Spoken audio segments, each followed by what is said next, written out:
Olá, meus irmãos, que a graça e a paz do Senhor Jesus esteja com você. Estamos aqui para estudar mais uma lição da Escola Bíblica Dominical, esta feita estudando a lição de adultos da editora Betel Dominical, que traz por tema Apocalipse, mensagem sobre o triunfo de Cristo, exortação e promessas ao povo de Deus. E a lição de hoje é a lição de número 11, que tem por título A Realidade do Milênio. Essa lição é muito importante, acredito que você que tem a lição já tenha estudado ela e tem visto aí, né, os detalhes, todo o conteúdo que está registrado nesta lição número 11, mostrando como vai ser, quando o Senhor Jesus implantar o seu reino aqui na terra. Vai ser maravilhoso. Esperamos em Deus, e devemos estar firmes neste propósito para que possamos fazer parte desse governo. O texto áureo vem dizendo: e foi-lhe dado domínio e a honra e o reino, para que todos os povos, nações e línguas o servissem. O seu domínio é um domínio eterno que não passará, e o seu reino, o único que não será destruído. Daniel, capítulo 7, verso 14. A verdade aplicada diz ainda: viver sob o governo de Cristo será mais uma demonstração do real significado da existência humana e de um viver com qualidade. Você que nunca teve essa oportunidade de ter uma vida com qualidade, nesse período você vai ter uma vida com muita qualidade. Muitas das coisas que hoje são privadas ao ser humano, naquele período nós vamos de uma qualidade de vida, onde poderemos viver livre das enfermidades, dos problemas, do sofrimento, da escassez de alimento.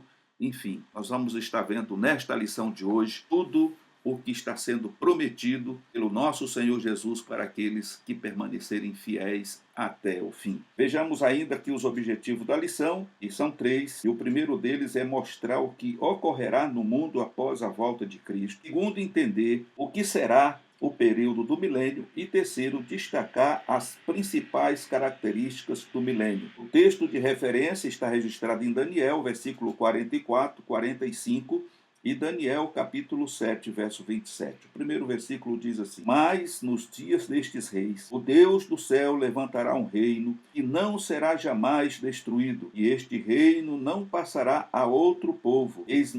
Esmiuçará e consumirá todos estes reinos, e será estabelecido para sempre. Verso 45. Da maneira como viste que do monte foi cortada uma pedra sem mãos, e ela esmiuçou o ferro, o cobre, o barro, a prata e o ouro, o Deus grande fez saber ao rei o que há de ser depois disto, e certo é o sonho, e fiel a sua interpretação. Daniel capítulo 7, verso 27. E o reino, e o domínio, e a majestade dos reinos debaixo de todo o céu serão dados ao povo dos santos do Altíssimo. O seu reino será um reino eterno, e todos os domínios o servirão e lhe obedecerão. Maravilhoso isso aqui, né, irmãos? Apesar que muitas pessoas têm lido esses textos e acham uma história. Pessoas leem, mas leem por ler, não acreditam que isso é verídico, que isso um dia vai acontecer. Deus tenha misericórdia de nós, que possamos sempre ter esta viva esperança, porque fiel é o que prometeu, e se o Senhor prometeu, ele vai se cumprir. Nós vemos as profecias se cumprindo desde antes de Jesus vir à terra. A maioria delas se cumpriram no que diz respeito à vinda do Messias. O Messias veio, já voltou para o Pai, conforme está registrado lá em João 14, quando ele diz: não se turbe o vosso coração, creia em Deus, creia também em mim, na casa de meu Pai há muitas moradas, se não fosse assim não teria dito, vou preparar-vos lugar, e se eu for e vos preparar lugar, voltarei e vos levarei para estar comigo. Então, meus amados, tudo o que nós já vimos aí aconteceu. Jesus veio, pregou um reino espiritual, o povo não aceitou porque queria que Jesus viesse trazendo um reino físico e ainda não era o momento. O povo precisava e precisa ainda ser preparado espiritualmente para poder fazer parte. Então, Jesus veio trazendo o reino espiritual. Ele veio, ficou conosco aí por 33 anos, voltou para o Pai e agora aguarda o momento para vir buscar aqueles que têm sido fiel a Ele, né? Muitos já dormem no Senhor, como a gente costuma dizer. Quando a gente fala dorme no Senhor, é apenas um modo figurativo, porque essas pessoas, o Espírito dessas pessoas estão vivos, eles não estão dormindo como algumas pessoas interpretam. O corpo realmente dormiu e até já foi desfeito mas o espírito está no paraíso aguardando de voltar a receber seus corpos glorificados. E aqueles que estiverem vivos, né, no momento do arrebatamento da igreja, eles terão seus corpos transformados. Como diz Paulo, num abrir e fechar de olhos, iremos ao encontro do Senhor nos amigos. E essa é a esperança da igreja. É a nossa esperança, é a minha, é a sua, e deve ser a de todos que têm invocado o nome do Senhor Jesus. E se isso está patenteado nas Escrituras, que vai acontecer, acredite, ela irá acontecer com toda certeza. E não só é isso, o Senhor vai implantar um reino milenial, porque é uma promessa de Deus a Abraão, ao povo de Israel, de ser um reino eterno, onde jamais será esse reino tomado por outras nações, como acontece nos dias atuais, as disputas, as guerras, as mortes. Então nós vamos estar vendo no decorrer desse estudo tudo o que vai acontecer, e eu creio sem nenhuma sombra de dúvida que talvez seja muito mais do que a gente está tendo a oportunidade de ler, né? Porque as coisas de Deus, ela vai muito além do nosso entendimento. Louvado seja o nome do Senhor. Então nós vemos aqui na introdução que com o fim da batalha do Armagedon, se iniciará um tempo sem igual na história. Cristo implantará seu reino sobre toda a terra. Todas as nações, povos e línguas estarão sob o governo justo do Emanuel. Emanuel quer dizer Deus conosco. Mateus capítulo 1, versículo de 22 a 23. O tempo de profunda e ampla transformação. Esse é o tema aqui do primeiro tópico. Esse período vai ser um tempo de profunda e ampla transformação. Por quê? Porque a gente sabe perfeitamente que após essa grande guerra, o caos que aconteceu, não só no período da grande tribulação, mas inclusive até o momento em que Jesus ele se apresenta para defender os remanescentes de Israel, a terra foi totalmente destruída. Então, vai ter nesse período um tempo de transformação. O Senhor vai transformar toda a terra, vai restaurar todas as coisas, né? Então, nós vemos aqui que o mundo viverá um tempo sem igual de restauração com o fim da grande tribulação. Toda destruição e caos, vista na última das 70 semanas de Daniel, darão lugar a um período de real crescimento, segurança e prosperidade para a humanidade. O período do milênio será uma amostra ao homem do que será a eternidade com Cristo. Louvado seja o nome do Senhor. Então o Senhor, a primeira coisa que vai fazer é restaurar todo o planeta, né? Tudo que foi destruído pelo inimigo e seus exércitos, né? Porque ele vai reunir todos os exércitos da terra para destruir, né? A intenção dele é destruir, ou seja, o tudo ou nada, né? Já que eu não posso dominar, então ninguém vai dominar. Talvez essa é a intenção dele, mas ele vai ser interrompido, né? E no primeiro ponto aqui nós vamos ver que ele vai ser preso. Nós vemos ali o falso profeta, a besta, foram lançados vivos no lago de fogo. Mas Satanás vai ser preso, né? Ele vai ser preso e nesse período da prisão de Satanás, ele não vai estar mais aqui, né, para tentar as pessoas, para enganar as pessoas. Então ele vai estar na prisão. E nesse período o Senhor vai restaurar todas as coisas. Então haverá esses 1000 anos de paz, de harmonia, de alegria e felicidade. Vamos ver aqui o ponto 1 que diz. No capítulo 19 do Apocalipse, vimos o juízo divino sobre o anticristo e o falso profeta. Estes dois foram lançados vivos no ardente lago de fogo e de enxofre, conforme está registrado em Apocalipse 19, verso 20. Agora chegou a vez de Jesus tratar com Satanás. No livro de Jó, vemos o diabo a rodear a terra e passear por ela, conforme registra Jó, capítulo 1, verso 7. Mas com a segunda vinda de Cristo, ele será preso por 1000 anos. Ele prendeu o dragão, a antiga serpente, que é o diabo e Satanás, e amarrou-o por 1000 anos. Apocalipse 20, verso 2. O mundo, então, viverá algo inédito. 1000 anos sem nenhuma atividade satânica. Somos informados o porquê, para que mais não engane as nações. Então, o porquê de Satanás ser preso é para que ele não engane as nações como vinha enganando, conforme está registrado em Apocalipse capítulo 20, verso 3. Hoje, embora Satanás esteja solto e atuando no mundo com seus demônios, nós recebemos poder de Cristo para, em nome dele, em nome de Jesus, desfazer todas as obras do diabo. Este poder está acessível agora mesmo ao que crê, conforme registra Marcos, capítulo 16 e verso 17, e Lucas, capítulo 10 e verso 19. Então nós vimos aqui, meus amados, e hoje Satanás, ele está solto e está atuando na mente das pessoas. Ele consegue entrar na mente das pessoas, ele traz o caos, ele traz a tristeza, ele traz o ódio, ele traz a mágoa, ele provoca toda essa série de coisas, colocando inclusive o homem contra Deus. Um dos trabalhos de Satanás é colocar o homem em revolta, a Deus e contra Deus, porque ele não quer que o homem conheça as verdades eternas. Então, quanto maior for o caos, mais distante o homem vai estar de Deus. E aí nós vemos aí tudo o que tem acontecido, não só no passado, mas no presente, nesse exato momento em que estamos vivendo, como tem sido a atuação dele. Mas essa atuação de Satanás, ela está com os dias contados, porque apesar dele ter aí ainda esse período da grande tribulação, nós sabemos que tudo neste mundo tem começo, meio e fim. Então tudo isso já foi decretado pelo Senhor. Então, mesmo no período da grande tribulação, ele vai aproveitar o espaço que tem, mas ele não vai conseguir fazer tudo aquilo que ele idealiza. Por quê? Porque ele vai ser interrompido. O Senhor vai frear ele e vai lançar ele na prisão.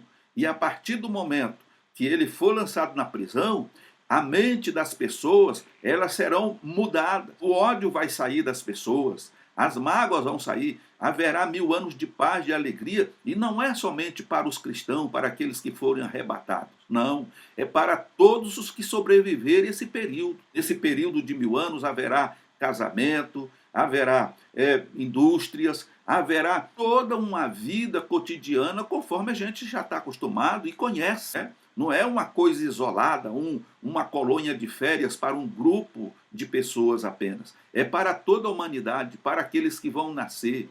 Nós sabemos através das Escrituras que nesse período as pessoas elas vão voltar a viver muitos anos. A vida não vai ser interrompida por enfermidade, por problemas que nem hoje acontece, porque haverá paz, haverá qualidade de vida. E o desejo de Deus, desde o início, era que o homem vivesse eternamente. Desde o Gênesis, nós vemos ali que a vida ela vem diminuindo, e chegou hoje a palavra de Deus diz que a vida de um homem é de 70 anos, e o que passa disso é enfado e canseira. E nós sabemos que é verdade, porque quando a pessoa chega aos 70 anos, na maioria das vezes, não é assim uma coisa que a gente pode aqui generalizar, mas nós sabemos que a maioria das pessoas são acometidas de enfermidade, de comorbidade e sente dores e mais dores. Então, às vezes chega aos 80 anos, 80 e poucos anos, muitas delas, muitas vezes inválidas em cima de uma cama,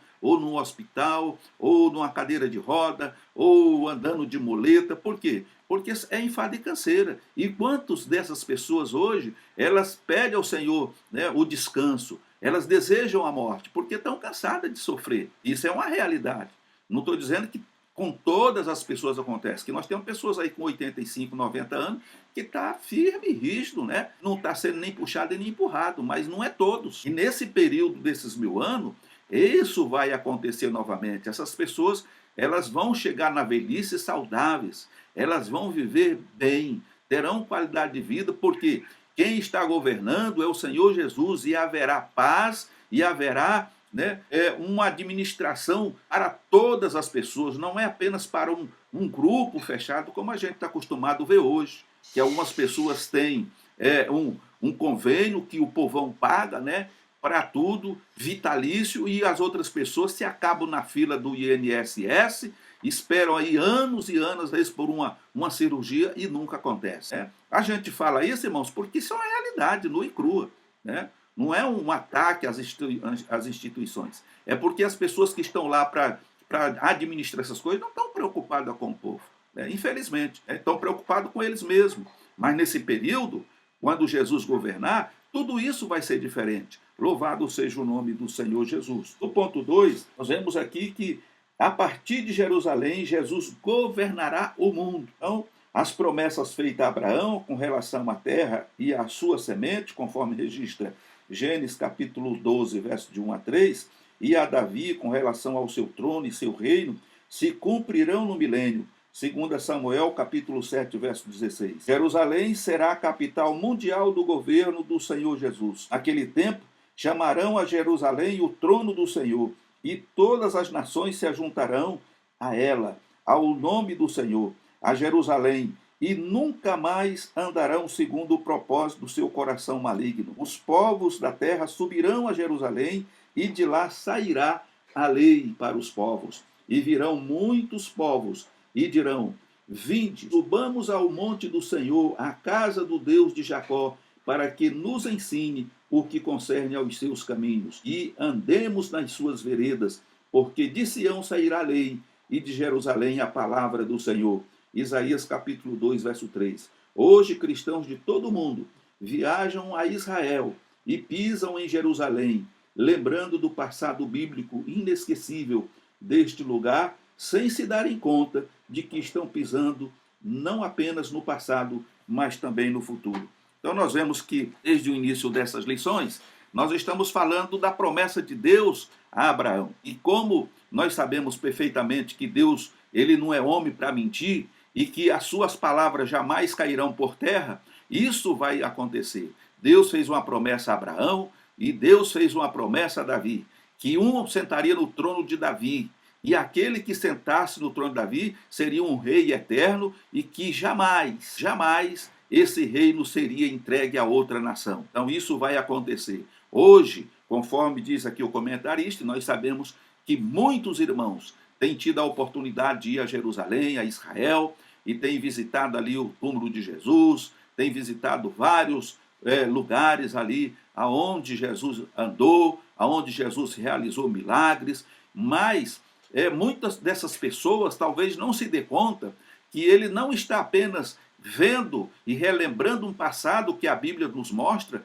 mas que ele está pisando ali em algo que ainda vai acontecer no futuro.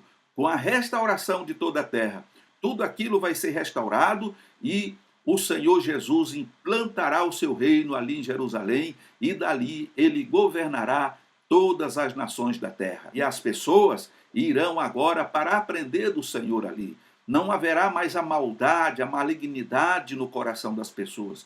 Porque com a prisão de Satanás, eu vejo como um período de inocência. As pessoas voltarão a ter paz, né, empatia umas pelas outras, não haverá mais o egoísmo, não haverá mais a inveja, não haverá mais aquela perseguição que muitas vezes exige. As pessoas são capazes, como a gente costuma dizer, são capazes de matar a própria mãe para alcançar a posição que o outro está exercendo. Enfim, existe aí uma coisa terrível, e isso a gente sabe, irmãos, que é provocada pelo poder maligno, mas nesse período a malignidade sairá do coração das pessoas. Então as pessoas terão prazer em se deslocar das suas regiões para Jerusalém, para ali ouvir a palavra de Deus, e não só ouvir, mas praticar, né, os mandamentos do Senhor Jesus. Louvado seja o nome do Senhor para todo sempre. No ponto 3, Jesus será o Rei universal. No milênio, Jesus governará sobre todo o mundo. Há várias passagens na Bíblia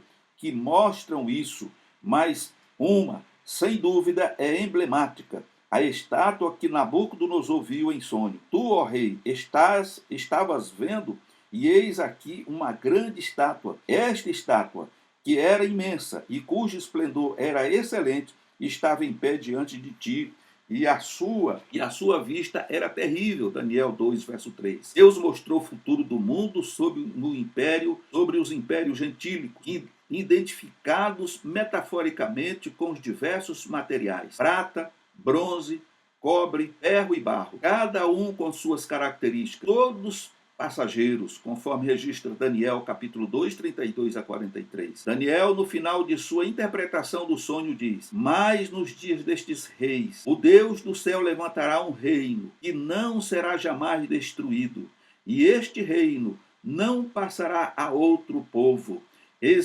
Esmiuçará e consumirá todos estes reinos, mas ele mesmo subsistirá para sempre.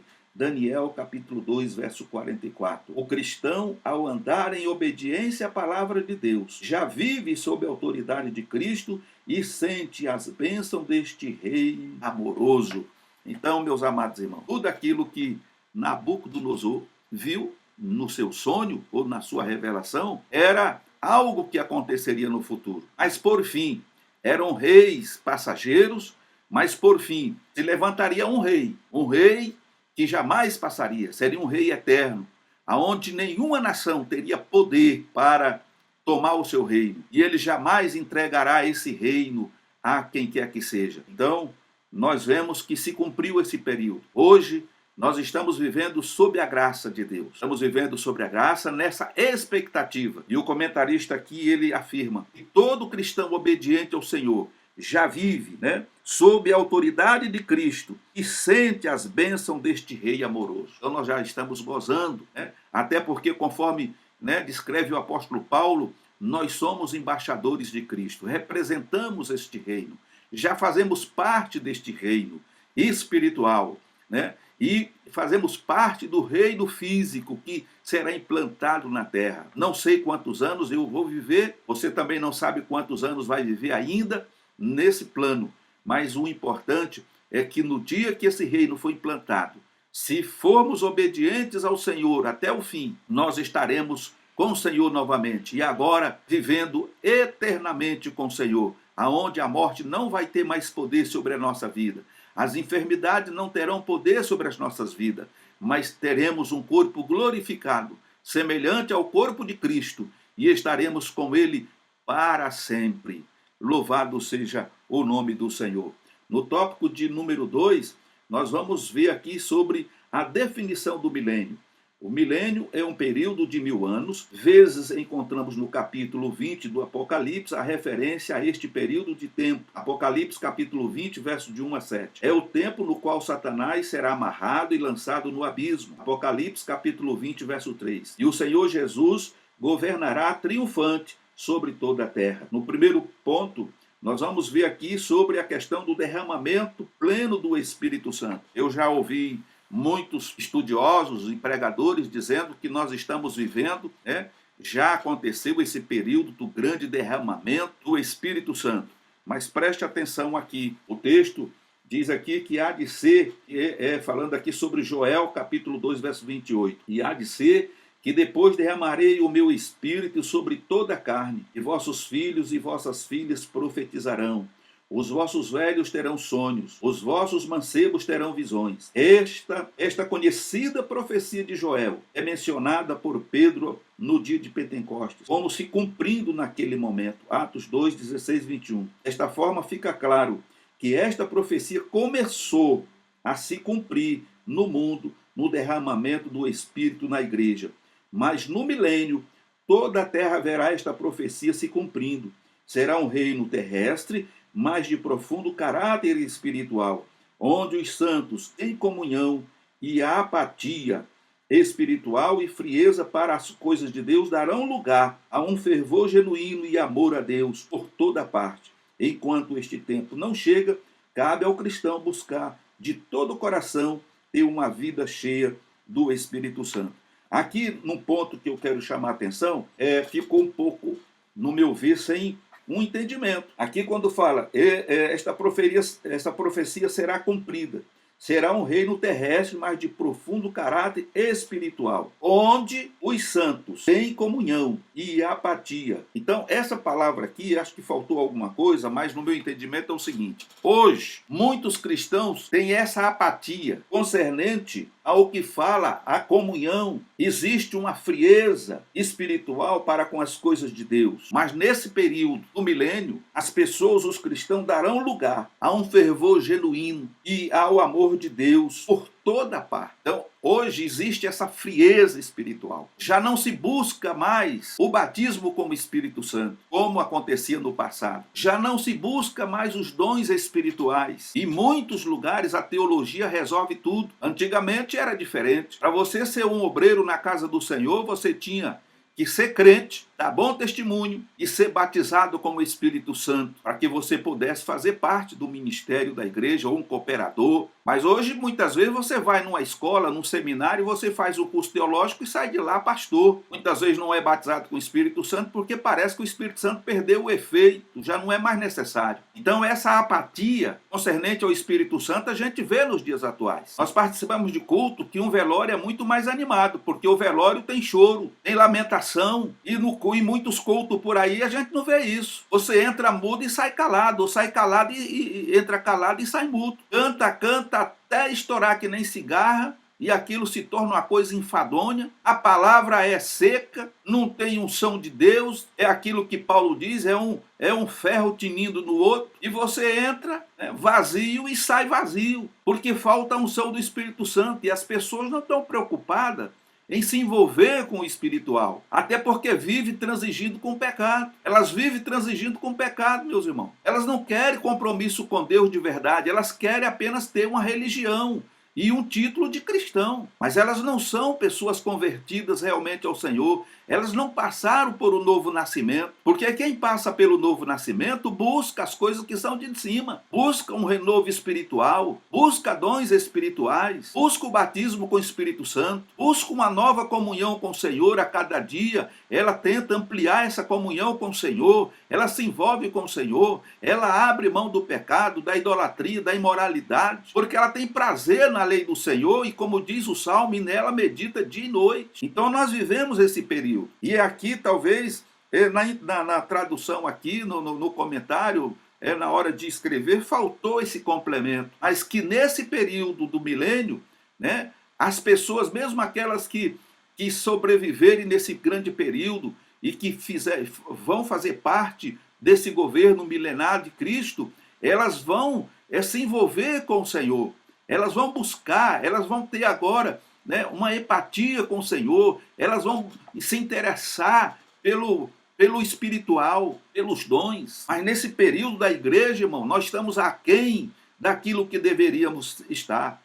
Nós estamos muito, muito, muito longe. Às vezes a gente ouve aí os nossos pastores mais antigos dizendo: precisamos voltar às raízes, precisamos voltar ao princípio de tudo. Mas as pessoas não querem, porque elas estão envolvidas com muitas coisas. E se elas voltarem, elas vão ter que abrir mão, vão ter que abandonar. E isso é cômodo para elas nesse momento, então não é muito interessante. Então vamos continuar levando a vida a si mesmo, mas que Deus tenha misericórdia de nós, que nós possamos estar vivendo uma vida espiritual autêntica, que possamos estar agradando a Deus em tudo, para que o nome do Senhor seja glorificado. O ponto 2 vem dizendo sobre o tempo da manifestação do Rei. O Senhor Jesus é a figura central do mundo. João capítulo 1, verso 3. Nada teria real significado na vida sem Jesus. O milênio não é exceção. Ele é o sol da justiça e tudo gira ao seu redor.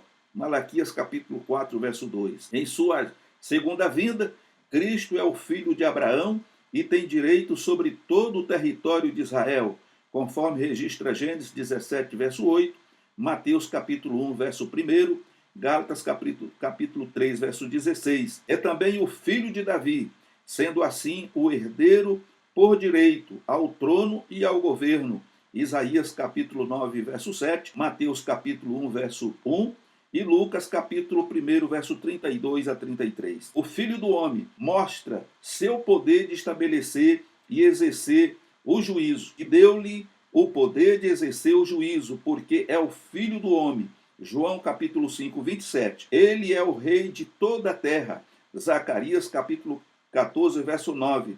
E Filipenses capítulo 2, verso 10. É evidente que não há e nunca haverá um reino teocrático na terra sem a presença pessoal e manifesta do Senhor Jesus Cristo. Toda a era depende de seu retorno à terra, como prometido. Tudo o que existe no milênio tem origem no Rei revelado.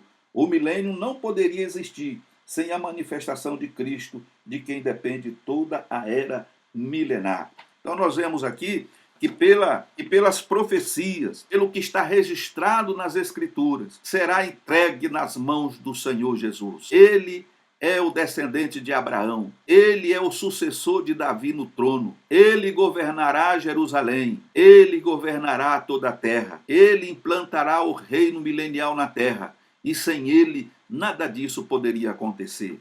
Louvado seja o nome do Senhor Jesus. No mundo de hoje, não são poucos os escândalos por corrupção, assassinatos e violência que muitas vezes ficam impunes, causando revolta e desânimo. Porém, no milênio, não mais haverá injustiça. Será estabelecida na terra a justiça de Deus. O rei é o sol da justiça, conforme registra Malaquias 4, verso 2. Seu reino trará justiça aos povos. Isaías 51, verso 5. Neste tempo, Jerusalém, capital do governo de Cristo, será conhecida como cidade de justiça. Isaías capítulo 1, verso 26. O mundo dirá: dizei entre as nações, o Senhor reina.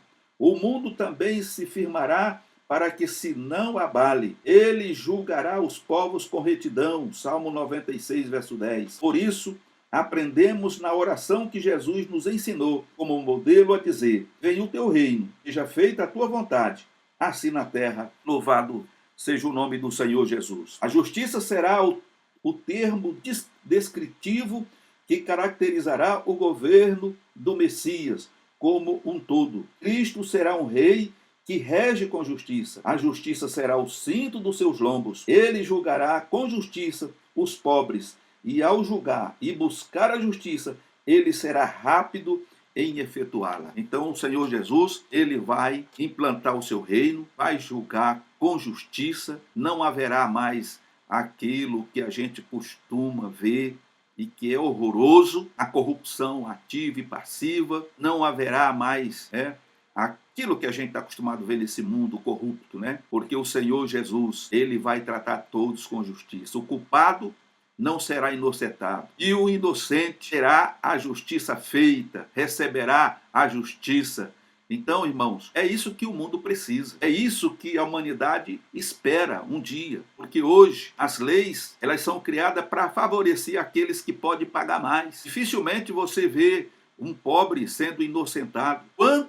Quantas pessoas, né? Eu sei que você vê os noticiários, quantas pessoas têm sido confundidas com outros, com bandidos, e são aprisionadas, e ficam lá muitas vezes muito tempo presos, mesmo tentando se provar a inocência, continuam presos. Enquanto que às vezes um bandido, né, declaradamente, confessando o seu erro, né, paga lá uma fiança e vai responder o processo em liberdade. Então a gente vê esse tipo de coisa, irmãos, infelizmente, não dá para entender. Louvado seja Deus que naquele dia tudo isso vai mudar e vai ser diferente. Amém?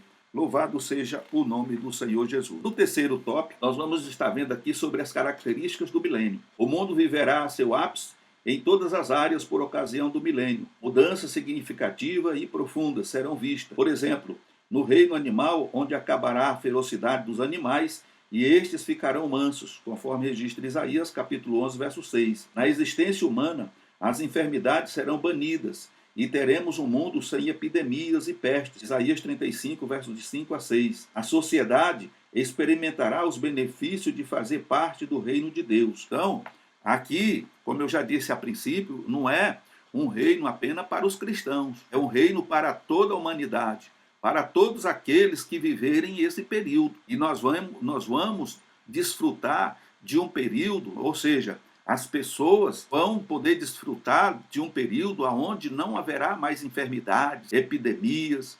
Então elas serão livres de doença. Isso fala de quê? Fala de qualidade de vida. É o que disse a princípio. As pessoas, elas vão viver mais tempo sobre a terra, né? nesse período de 1 milênio, de 1000 anos, elas vão viver mais tempo. Porque o que mata as pessoas hoje são as enfermidades, são as pandemias, as epidemias, né? E muitas coisas que ocorrem, sem falar da violência, né? A violência tem tirado a vida de muitas pessoas, mas nesse período não haverá violência, não haverá assassinato, pessoas não sairão por aí matando, porque aquele que provocava, né, esse descontrole nas pessoas para tirarem a vida umas das outras, ele vai estar preso. Então não vai acontecer mais isso. As doenças, seja ela epidêmica ou pandemias, não vai existir também. Então isso vai acontecer o quê? Qual é o resultado disso? Uma vida mais longa para todas as pessoas, sem exceção. Ok, meus amados irmãos? Então elas vão morrer de velhice, elas não vão morrer de doença, né? nem de morte matada, mas vão morrer de morte morrida mesmo, no período que elas tiverem que morrer. Ok? Então vejamos aqui o ponto 1. Armas viram instrumentos agrícolas. No milênio, todo o gasto com poderio militar será revertido para a produção de alimento e bem-estar. Sob o governo de Cristo, não veremos mais nação se levantando contra outra nação para guerrear. Um tempo único e singular para a humanidade, que viu ao longo de sua história muitas guerras e conflitos que resultaram em sofrimento, fome e muitas mortes. E ele exercerá o seu juízo sobre as gentes e repreenderá muitos povos, e estes converterão as suas espadas em enxadões e as suas lanças em foices. Não levantará espada nação contra nação, nem aprenderão mais a guerra. Isaías capítulo 2, verso 4, Miqueias capítulo 4, verso 3. Um dos títulos de Cristo, visto pelo profeta Isaías, terá seu cumprimento pleno no milênio, príncipe da paz. Isaías 9, verso 6. Esta paz, que excede todo o entendimento, está disponível aos que servem a Cristo, que mesmo nas mais difíceis situações podem gozar da paz de Deus, conforme está registrado no Salmo 4, verso 7 a 8, João 14, 27 e Filipenses capítulo 4, verso 7. Nós vamos ver nesse período que as pessoas vão parar de guerrear, elas vão transformar as ferramentas. Aqui é um tema assim que fala sobre espadas, sobre lanças. Hoje nós temos aí equipamentos de guerra sofisticados. Imagine só um tanque de guerra depois de derretido na fundição, quantos equipamentos agrícolas poderá ser feito. Então, a terra voltará a produzir como nunca produziu. As pessoas terão paz umas com as outras. Não haverá aquele banimento, as pessoas não poderem entrar no outro país porque são inimigas. Está entendendo, irmão? E vai ser um período maravilhoso. Hoje, aqui, segundo a estatística de 2019, as nações encabeçadas pelos Estados Unidos gastaram com poderio militar cerca de 1,9 trilhões em todo o mundo, 3,6% a mais em comparação a 2018. Os Estados Unidos, a China, a Índia, a Rússia, a Arábia Saudita, essas nações lideram a lista dos que mais investiram em armas, somando 62% de todas as despesas mundiais no setor. Hoje, os gastos militares representam 2,2% de todo o PIB mundial, o que nos mostra duas coisas. A primeira é que o mundo fala de paz, mas está preparado para uma grande guerra. E a outra é, à luz dos textos bíblicos referenciados, como podemos imaginar a imensa e profunda mudança de valores, prioridades e esforço nas atividades humanas durante o milênio. Então, quer dizer, todo esse dinheiro que está sendo investido hoje em armas, quantas armas nucleares estão por aí, enterradas no mar, em campo? Às vezes você nem sabe que debaixo da sua casa tem aí um míssil nuclear e as pessoas se ameaçam, estão se ameaçando. Eles invadem o país e aí as outras nações tentam atalhar, tentar resolver o problema, diplomaticamente não resolve, ameaça, e aí eles falam, se fizer, eu não respondo por mim. Eu tenho aí tantos mísseis, aí, sabe? E aí põe medo nas outras nações. Porque imagine uma guerra nuclear, quando diz aí estatisticamente que o míssil tem poder de destruição em massa, irmãos,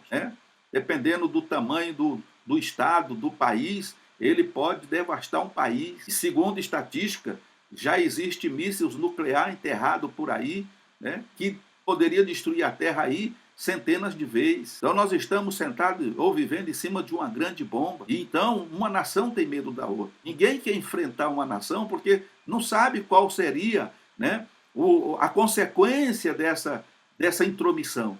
Nós estamos vivendo num período de guerra hoje. E muita gente tem sido favorável ao outro país lá. Mas ninguém se intromete no sentido de, né, mandar enviar soldados e tentar atacar aquele que está atacando o outro país. Por quê? Porque ele já fez ameaças. E isso é notório. Eu não estou contando aqui uma novidade. Então eles ficam de longe observando e suprindo com dinheiro, tentando suprir com armamento, mas sem se intrometer diretamente na situação, porque eles têm medo de uma reação nuclear. E essa é a situação do mundo. Mas louvado seja Deus que no período em que o Senhor implantar o seu reino, essas armas vão desaparecer do mapa. Essas armas serão transformadas, né, em implementos agrícolas e em muitas coisas que são necessárias para se ter uma boa vida na terra. Ok, meus amados irmãos? Louvado seja o nome do Senhor Jesus. Temos aqui no ponto 2, o homem voltará a viver muitos anos. Quando Deus criou o homem, o criou para viver. Por causa do pecado, a morte entrou no mundo. 1 Coríntios 15, 21. Mas no milênio a Bíblia parece mostrar que, assim como ocorreu no período anterior ao dilúvio, os homens voltarão a viver de forma prolongada. Isaías 65, 22. Se o pecado e a ação demoníaca limitaram e reduziram a existência humana, a ausência de Satanás e a presença redentora de Jesus na terra certamente darão ao homem um novo tempo no que tange a existência, sua duração e qualidade. O homem outra vez viverá até alcançar a idade provecta de centenas de anos, como nos dias antediluvianos, registrado em Gênesis, capítulo 5, verso de 1 a 32, Isaías 65, do verso 20 a 22, e Zacarias, capítulo 8, verso 4. Isso pode ser atribuído a algumas mudanças climáticas ou ambientais e mesmo a remoção da influência maléfica de Satanás. Então, nós falamos a princípio que as pessoas elas voltarão a viver muitos anos sobre a Terra. E aqui fala de centenas de anos. E isso se deve ao quê? A tirada ou a retirada da influência maligna e de todas as enfermidades que hoje campeiam o mundo, o planeta. Ok, meus amados irmãos? Então, é maravilhoso para quem puder estar na presença do Senhor e ter a oportunidade de viver esse período. Toda a terra será cheia do conhecimento do Senhor. Não se fará mal nem dano algum em todo o monte da minha santidade, porque a terra se encherá do conhecimento do Senhor, como as águas cobrem o mar. Isaías capítulo 11, verso 9. No milênio, o conhecimento sobre Deus e a sua palavra revolucionará as ciências e saberes. Teorias como a evolução das espécies, que mostra o homem surgindo como uma evolução natural do macaco, serão abandonadas. Ideologias nefastas que destroem princípios e valores caros à humanidade, como a ideologia de gênero, serão substituídas por um conhecimento e saber que ficou limitado ao homem por causa do pecado. Imagine as descobertas científicas, a revolução tecnológica e produção de conhecimento que acontecerão no milênio. Comentários bíblicos, Moody diz que a base desta harmonia edênica será o conhecimento pleno e adequado de Deus para toda a humanidade. Possuirá, então, e que até a criação refletirá. Romanos 8, 21. Então nós vemos aí que muita coisa vai cair, muita teoria, muita narrativa que hoje a gente tá cansado de ver, de ouvir, né? Cairão por terra nesse período. E isso é maravilhoso. Em breve, o Senhor Jesus implantará o seu reino físico na terra. Hoje fazemos parte de um reino espiritual e somos embaixadores de Cristo, como já disse. A nossa função, a nossa responsabilidade é propagar esse reino aos quatro ventos do mundo. Mostrar que Jesus vem em breve. Breve Jesus voltará. E ele voltará para implantar o seu reino na terra. E que todos devem estar preparados para receber o grande rei, e governará eternamente, e expurgará, e dará fim a toda obra satânica, a toda maldade que hoje opera na terra. Meus amados irmãos, Que Deus nos ajude. Você que é um cristão, procure estar na presença do Senhor. Se desvencilhe das coisas mundanas desta vida. Seja um crente autêntico. Seja uma pessoa em plena comunhão com o Espírito Santo. Busque o Senhor enquanto se pode achar. Se você pretende fazer parte daqueles que vão estar nesse governo milenial com Cristo. Louvado seja o nome do Senhor. A conclusão vem dizendo ainda que o milênio é uma demonstração ao homem de que servir a Deus e andar segundo a sua palavra traz prosperidade, segurança e realização plena. Cabe ao cristão hoje tirar disto a lição sobre a relevância de perseverar em Cristo, pois há propósito de Deus para o seu povo, além da vida na presente era. Então, nesta era, nós temos já a vida garantida, a vida eterna. Como eu disse a princípio, eu não sei quantos anos ainda vou viver aqui. Talvez eu alcance aí o arrebatamento da igreja, porque nós não sabemos a que hora e a que momento Jesus voltará. E de repente eu vou ao encontro do Senhor Jesus por meio da morte. Mas uma coisa é certa, a minha vida eterna já está garantida, como eu acredito que a sua também. Então, recebendo Jesus coletivamente ou indo ao encontro do Senhor Jesus por meio da morte, uma coisa é certa, naquele dia estaremos com o Senhor para todo sempre. Meus amados irmãos, chegamos ao final desta lição. Espero que o Senhor, através do seu Santo Espírito, Ele venha falar mais profundamente em teu coração e, querendo Deus, estaremos de volta numa outra oportunidade. Fiquem todos na paz do Senhor Jesus e até lá.